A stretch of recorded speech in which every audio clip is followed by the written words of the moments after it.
माऊली खरी कृपा जयवंताच्या छाया आहे शिरावरी अशी धावली लीला दर्शन घडले तरी अशी धावली लीला दर्शन घडले तरी पुष्ता सुप्रिया व्रत सोमवारी शिवरात्रीचा महिमा वारी मुजरे गावामध्ये शिव माझा साक्षात्कारी शिवरात्रीचा महिमा भारी मुजरे गावामध्ये शिव माझा साक्षात्कारी शिवरात्रीचा महिमा भारी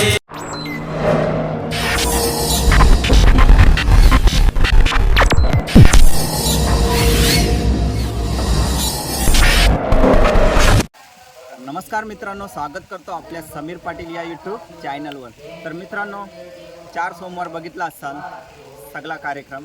आज आहे श्रावणी सोमवारला शेवटचा सोमवार. बघा कार्यक्रम चालू तर आहे ना. आज शेवटचा श्रावणी सोमवार आणि पाऊस पण त्याच्यात बघा भरपूर पडत आहे. आणि सोमवती अमावस्या पण आहे आणि पिठोरी अमावस्या हे दोन्ही एकदाच आले. आणि देवलात आहे ना सगळं कार्यक्रम होणार आहे.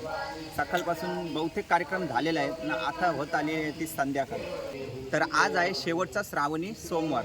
तर आज संध्याकाळी होणारे कार्यक्रम म्हणजे आता बघा कार्यक्रम चालूच आहे देवलात. आणि तिकडं जेवण तयार होत आहे. तीर्थभोजन म्हणजे सगळ्यांच्यासाठी जेवण म्हणजे जे भक्त येतील गावातले बोला बाहेरचे बोला सगळ्यांसाठी जेवण असते. तर तो जेवण सध्या होते तिकडं. आणि नंतर संध्याकाळी कीर्तन होईल, दीपपूजन होईल, महाआरती होईल आणि तीर्थभोजनाचा प्रसादाचा टाईम पण होईल त्याच्यात. तर असे पूर्ण सगळं कार्यक्रम होणार आहे. तर व्हिडिओ बघत राहा आणि व्हिडिओचा आनंद घेत राहा. चला आता देवलात जाऊया आणि तिथला काय कार्यक्रम होते ते तुम्हाला व्हिडिओमध्ये दाखवतो. तर चला.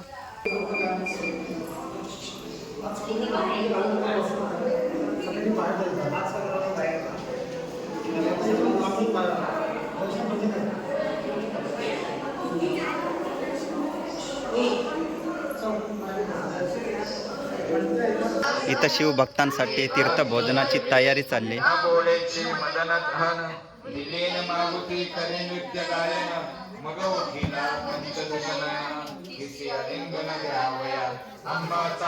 भाजी आहे पूर्ण.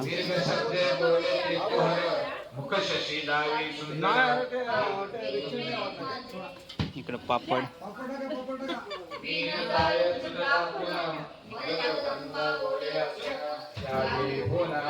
भाजीच आहे. इकडे वरण.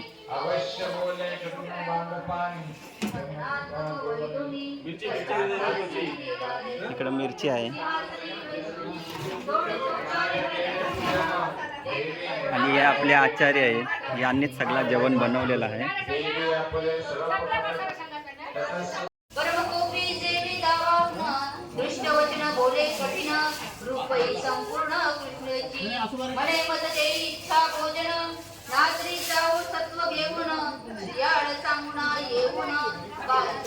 सद्भावे आनंदी बैसला आसनी त्याची क्रोधाय वचने सुतुनी षोडशोपचारे पूजा करुनी जोडीले टाकली पुढे मानवामी इच्छा पूजन ये म्हणे नर्मास देई आणून. श्री गणेशाय नमः. श्री सरस्वते नमः. श्री गुरुभ्यो नमः. भस्मासुरहरणा बाललोचना भार्गव वरदा भस्मलेपना भक्तवत्सला भवभयहरणा वेदाधिता भूताधिपते भवानी वरा भक्त तारका. आज सोमवती अमावस्या आहे आणि देवलात दीपपूजनाचा कार्यक्रम होणार आहे. इकडे तयारी चालू आहे बघा.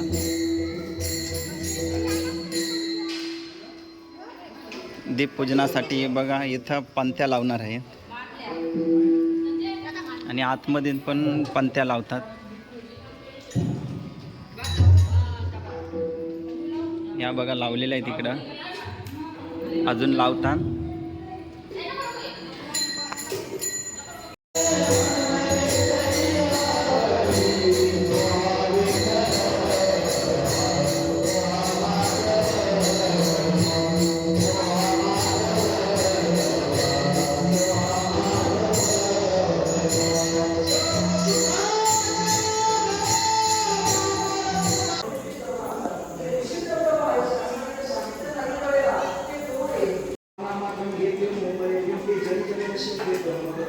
ज्याप्रमाणे एखादं कमळाचं फुल असते पाण्यात राहते पण पाण्यापासून हिरवळ वर राहते तसं संसारात जाऊन मात्र संसारापासून हिरवळ वर असतो याला म्हणायचा मुक्त.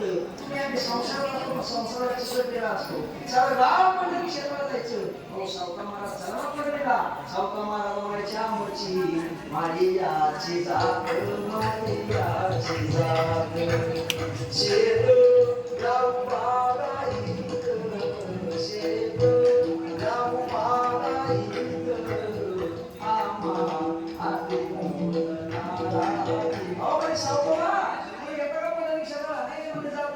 बाकी लोक पंढरीत जायचे पण मात्र त्यांचं लक्ष संसारात होतं. आमचे सावका महाराज संसारात काम करायचे पण संसाराचा स्पर्श सुद्धा होऊ दिला नाही याला म्हणायचा मुक्त. म्हणजे स्वतःच्या मनाप्रमाणे वागतो त्याला म्हणायचा मुक्त. संसारामध्ये राहून सुद्धा त्याच्यापासून अलिप्त राहतो. रातकाळी उठून गेला अहो वस्तीकर वस्तीला तुमच्या आमच्याकडे येतो पण तो सकाळी निघून जातो का?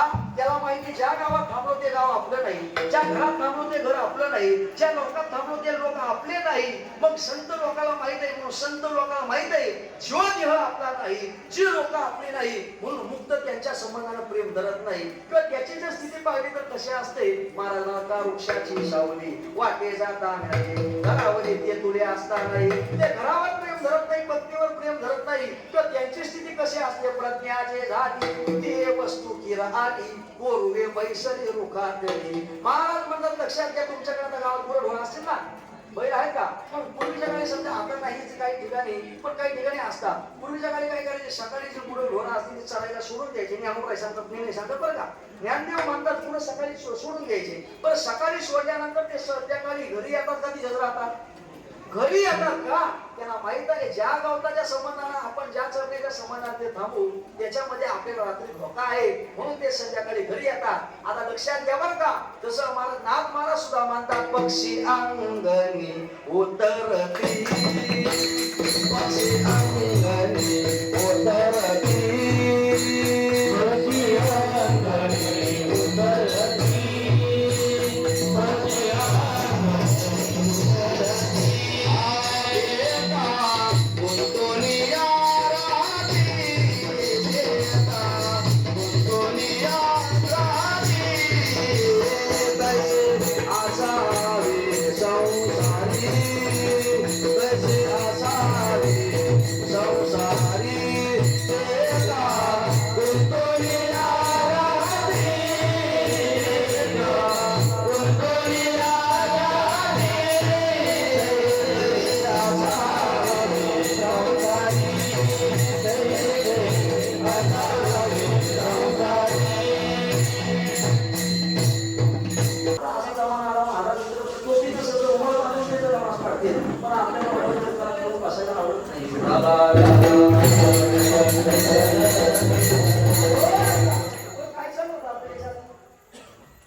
आपली सेवा बजावत असतात. त्याच्यामुळे त्यांचाही यथोचित सन्मान आम्ही श्रद्धेसन्मानही करत आहोत.